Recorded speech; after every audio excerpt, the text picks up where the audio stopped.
Hi friends, ఇప్పుడు నేనేమోని chocolate laddu చేస్తున్నాను. చూపిస్తాను చూడండి. ఇదిగోండి. ఇప్పుడు గ్రేప్స్ మోక్షిత ఎలా చేసావు అవి? ఫస్ట్ చాక్లెట్ తీసుకొని తర్వాత గ్రేప్స్ కడుచుకొని ఇంకానేమో పలుకులు తీసుకున్నా. ఓకే, అవన్నీ తీసుకొని ఇప్పుడు చాక్లెట్ని ఇలా రోల్ చేయాలి. మొత్తం చాక్లెట్ మొత్తం ఒక లడ్డూలా చేసావా?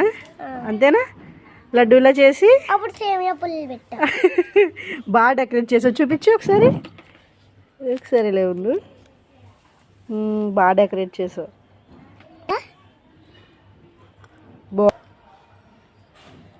ఇప్పుడు నేను చాక్లెట్ లడ్డు చేశాను. చూడండి, మీరు కూడా టేస్ట్ చేయండి. చిన్నుడు, అదిగో చాక్లెట్ లడ్డు తిను. అక్క చేసిన చాక్లెట్ లడ్డు తిని చిన్న బాబు. రుత్విక్ లడ్డు ఎలా ఉంది? బాగుందా రుత్విక్?